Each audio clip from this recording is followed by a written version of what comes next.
somehow when people think about automation and jobs, it tends to go either to manufacturing and coal miners and drivers and lawyers. But there is actually now a huge thing that's going on now in the retail industry that is not getting enough attention in this conversation. And we are fortunate to have with us Mark Cohen, who teaches at Columbia in a business school about the retail industry and has extensive experience himself of decades of management in the retail industry. Please. Thank you. So I spent about 35 years in the retail business. I'm a survivor. And then about a dozen years ago, moved over to academia. My former peers still refer to it as a move to the dark side. They have issues with the fact that when they're lying in public, I know what they're really saying. In any event, I'm going to talk a little bit briefly about the coming transformation of the retail industry. The retail industry has always been in transition. In fact, in the 1960s, 1970s, and 1980s, the Great American Shopping Mall hollowed out the downtown shopping districts of hundreds of U.S. cities. The Great American Shopping Mall grew in number in sync with the completion of the U.S. interstate highway system and the explosive growth of suburban communities surrounding virtually all urban centers. Again, the Great American Shopping Center and the freestanding and strip center developments, power centers, if you will, that bracketed it, was both a center of commerce and a center of employment. Today, the internet, among other things, is hollowing out the Great American Shopping Mall. Yes, this is a Pac-Man episode. In the past, most consumers, whether they shopped downtown or at the Great American Shopping Mall, browsed and then shopped locally. Exclusive of a small number of catalog shoppers, what consumers saw at their local store or mall was what they bought. But of course, today, consumers can browse and shop globally. In addition, the Great American Shopping Mall, which was a powerful communal center for young people, has been substantially supplanted by social media. So I would say that the Great American Shopping Mall has become, or has been, a study in wretched excess. Since 1995, the number of shopping centers in the U.S. has grown by 23%. GLA, which is gross leasable area in retail, which includes freestanding stores, strip centers, stores, power center stores, has grown by almost 30%. This is the time period 95 through 2015. But the U.S. population has only grown by about 14%. In 2015 in the U.S., there was 25 square feet of shopping mall space per capita and 50 square feet per capita with regard to total retailing space. And by way of comparison, Europe, admittedly different than the U.S. in many ways, has only 2.5 square feet of retail space per capita. So the watchword once was, if we build it, they will come. This was the mantra that the real estate and development community used for several decades. But guess what? They've stopped coming. Internet-based sales were essentially non-existent 20 years ago. I can actually remember being in a room with some of the titans of the industry who proclaimed that no one would ever do business on the internet other than to buy a book or a CD. Reasonable customers would never see this as a marketplace. It was a dead end to be revealed. Of course, today, internet sales are 13 to 15% of total retail sales and growing at a double-digit rate in contrast to brick and mortar-based retail sales, which are barely even. There are, in fact, hundreds of B and C level shopping malls that are likely to close over the next several years. There are about 1,500 shopping malls in the United States. Everyone's got a different total number. It's approximately 1,500. The super regionals, there are about 250 of those, are likely to continue to thrive. They're the places that are only limited by parking during holiday peak seasons. But all the B and C versions are either dead, dying, or will be dying. The customer will not be impacted per se, but the retail workers who rely on employment at their nearby mall certainly will be. So it's technology. Stupid, if you remember the comment some years ago about the economy. Know anybody of any age, from preteen to senior citizen, who does not have a smartphone? I don't. Well, my 93-year-old mother-in-law has mastered her device. I wonder whether I've done anyone a favor by teaching her how to use it. But in any event, know anybody who does not browse, if not shop via the internet? Well, I'm sure there are a few people, but I more or less don't know very many. And then wait, augmented reality and virtual reality are going to further accelerate the migration from brick and mortar to e-commerce. The internet is a one-dimensional experience for the most part. I think that's going to change in a very big way over the next few years. So there's nothing wrong with the retail industry in total. There's certainly no shortage of customers, and they have plenty of disposable income. What they aren't earning, they're showing no compunction against borrowing. I think consumer credit card debt has been explosive in the last 2 years, once again.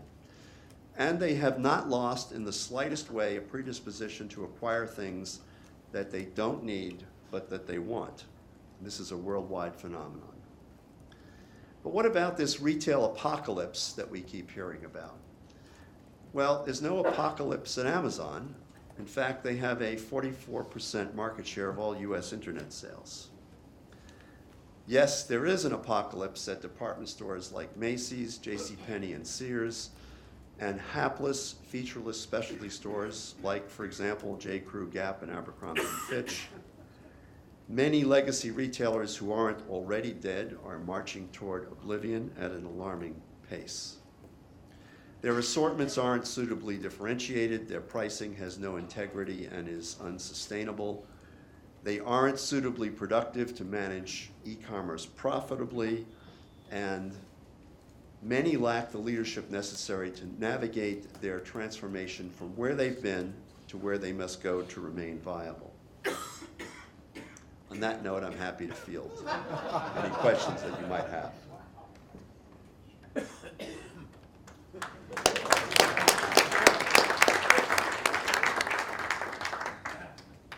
Well, I'll let someone. Okay.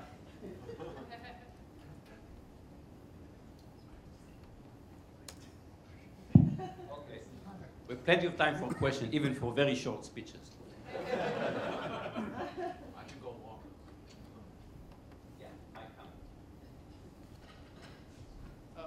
What are the big retailers thinking of? What is their strategy about how to reuse the land that will be freed up? I mean, because that's going to be their major business soon enough, right? It's the real estate assets that they own or otherwise control. There's been this tremendous belief from the investment community that the underlying value of many iconic retailers is their real estate. So this is what fueled the unwarranted valuation of Kmart and then Sears Holdings. We're now seeing speculation about the value of Macy's, about Saks Fifth Avenue's parent. The problem with real estate valuation is there's only value if there's a buyer on the other side of the transaction. So speculating on the value of these millions of square feet of unproductive space is kind of specious if there's no one walking around with a bundle of cash interested in buying the space. So there are retail spaces that truly have enormous value. Saks Fifth Avenue on 50th Street and Fifth Avenue has enormous value. But the Saks sitting in a mall in suburban Chicago that's lost its productivity doesn't have a buyer. So I think that the problem is, in most cases, there is no alternative use of the space. Some people are trying to redevelop many of these shopping malls into lifestyle centers. So they're putting up climbing walls and they're adding restaurants. And some of them are actually succeeding at that. But there's hundreds who have no chance. Either they don't have the creative energy or the financial capacity to make the change. So we're going to be looking at an increasingly large number of empty, dead spaces inside of a mall, malls itself. It's not a pretty picture. It's Vince Cerf. I just would make one observation. Google did purchase a shopping mall in Mountain View and repurposed it for the Google X organization, now X Corp. And it cut out one of the floors so we had no room for the Loon balloons and a whole bunch of other things. But I'm sure that that's not a common outcome. But it's at least one example of a repurposing of that facility. You could repurpose a refuse dump in Mountain View if you could get your hands on the ownership. I mean, there are a few places where the land has enormous embedded value, but unfortunately that's not often the case. Thank you for your heroically succinct remarks. Mitchell Stevens, Stanford. Mitchell Stevens from Stanford. Say you are a civic leader in a modestly scaled, reasonably economically secure, ambitious city like Minneapolis or Omaha or Salt Lake City. What do you do with your downtown? Well, you know, the downtown retail cores started to disappear, as I said earlier, in the 60s, 70s, and essentially the 80s were the last hurrah. Many of those spaces went vacant for decades. They're just now being redeveloped as there's a migration back into the urban centers on the part of young people looking for employment. So you must have read about WeWork purchasing Lord & Taylor's headquarters on 39th Street and Fifth Avenue. There's some scheme that suggests that all of the folks working in the WeWork facility will then shop at a downsized Lord & Taylor. That just isn't going to happen. But that's me, the cynic, who I used to work for Lord & Taylor years ago. That's fantasy. The fact, though, is it's a large building in a space that has enormous value because of its location. The problem is there's a disparity between the space and the need. And many cities are trapped. Many cities have spent an enormous amount of money underwriting redevelopment, much of which has failed. So that's the unhappy reality we live with. I'll take the prerogative of the question. Could you comment on the employment? What are the implications of this in terms of employment? So the retail industry will do fine overall, right? But we'll have massive failures for physical retail with much business moving to the e-commerce. What are the employment implications? So a typical shopping mall is built and trades on a radius of about 7 miles. It's built with the expectation of doing business with people who live and work within 7 miles. It also employs, I'm sorry? 7 miles. A typical suburban shopping mall is located with the view that it will have a 7-mile draw. And it calls upon the folks who live in that geography to populate the mall's employees. So the mall starts to fail, stores start to close, the mall may actually fail in total.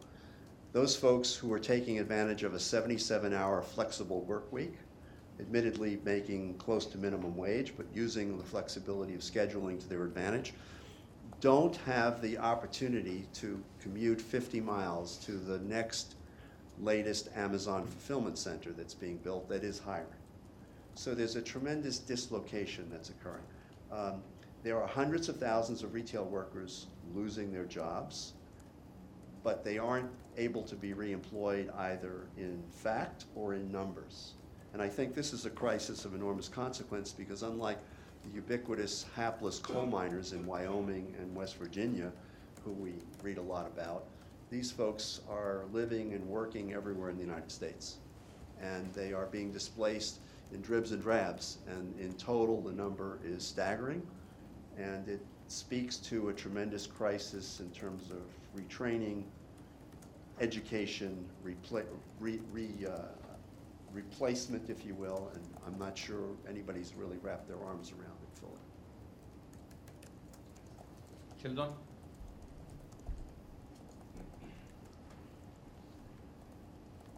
Sheldon Jacobson, University of Illinois, Urbana-Champaign.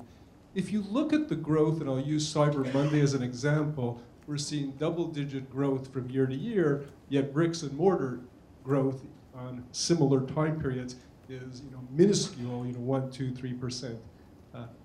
The actual execution of a purchase, be it bricks and mortar and e-commerce, is different. But the supply chain that leads to it, there's a lot of similarity. So my question is, we're in a transition period, and we simply can't react to what's happening because it's in flux. Has anybody done any work to forecast where the equilibrium is going to be so that we can plan for that? It's a very good question, and I know of no one who has an accurate enough, clear enough crystal ball to be able to point out in time and describe what stasis would be between brick and mortar, physical retailing, and e-commerce. I don't think we will ever see a day in any of our lifetimes when people will not want to physically shop. The question is where and to what degree. I think the current trend suggests that e-commerce is going to continue to grow in double digits, that the breakage in brick and mortar is going to continue at an accelerating pace. It's very, very difficult to know. To your point about logistics, the supply chain activities that support a brick and mortar organization are same but different from the supply chain activities that support fulfillment in e-commerce. So the buildings from 20,000 feet look the same. They've got a lot of in and outbound truck docks, but the activities that take place inside are very different. One is 19th century technology, and the other one is 21st century. It's not by accident that Amazon bought a robotics company a couple of years ago. And one of my former students is on one of their worldwide Go teams that drops into a new location as they're about to turn the lights on in a fulfillment center. And they're hiring a lot of people, but they're not looking to have them employed in the longer term as they figure out increasingly how to automate fulfillment. So.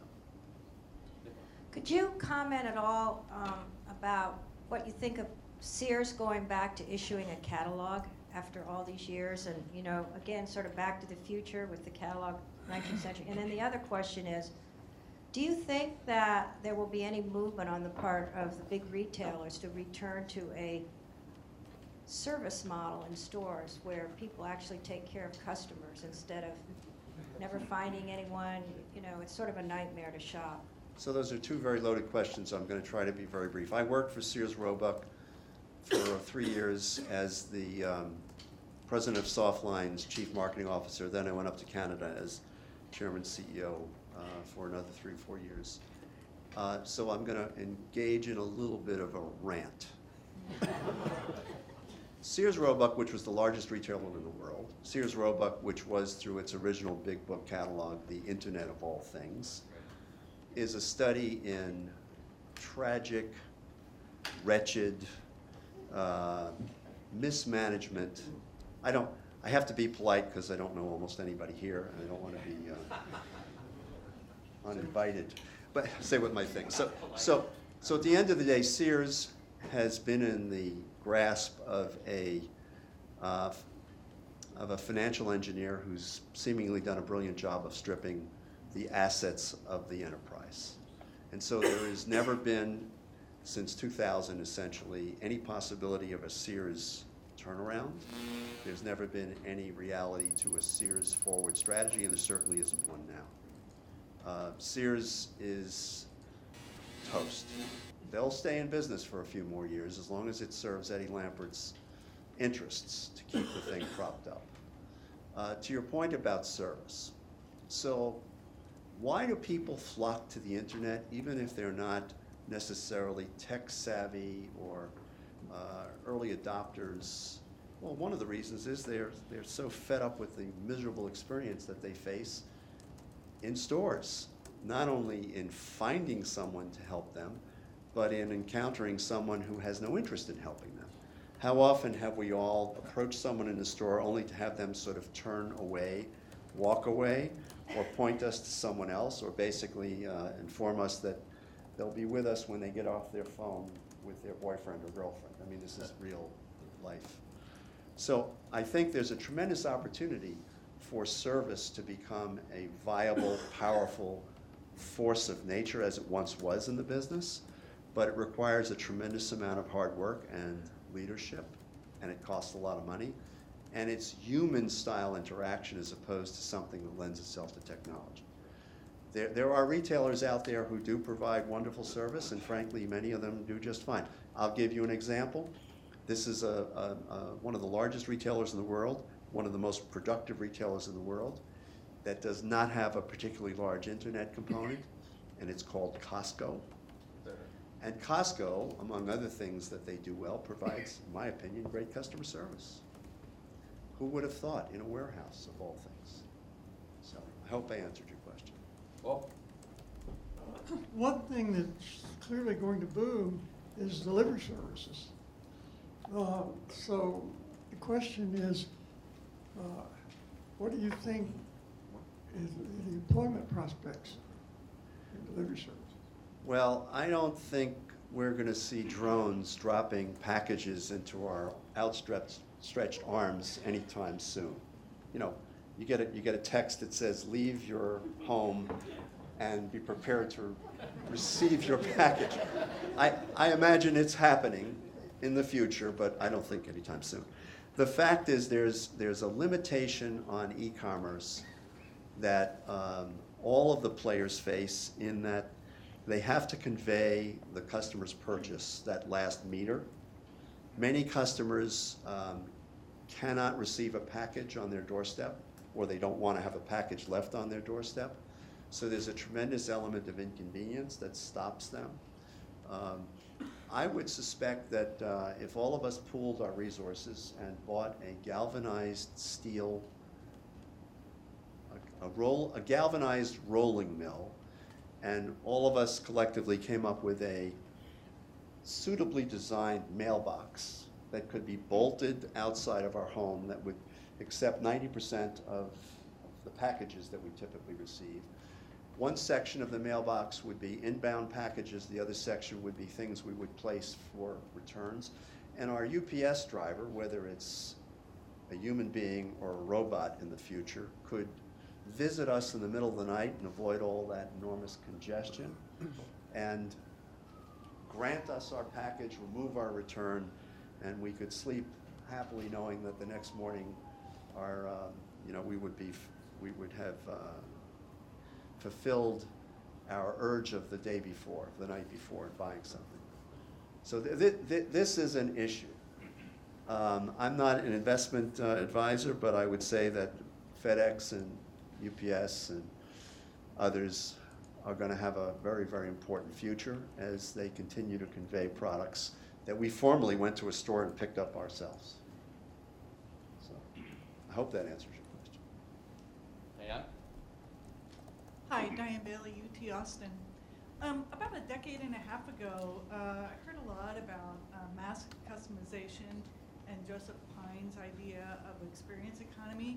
And these ideas spelled both hope for brick and mortar stores and also possible return of clothing manufacturing to the U.S. on the grounds that we wouldn't wait 6 months for our customized jeans. What happened to those ideas? Well, when you ask consumers about how appealing does personalization appeal to them, many consumers say, yeah, that's a really cool idea. I'd love to design my own running shoe or my own jean. But they're not willing to pay for it. They're not willing to go through the inconvenience, even if it's highly automated, to actually do the work necessary to define what it is they want. So that the technology continues to expand and make production of personalized products more and more available and more economical, but the demand really hasn't exploded as people thought it would. Now, as far as bringing manufacturing back to the United States, it's not going to happen. The labor force in the United States is not going, in my opinion, is not going to suddenly sign up for employment in the needle trades. They're not going to want to sit in a factory sewing jeans. It's just not going to happen. And if you do induce them to do it, the jean will cost $500. So I think that, in the arc of my own retail experience, When I started buying merchandise, much of what I bought was manufactured in the United States.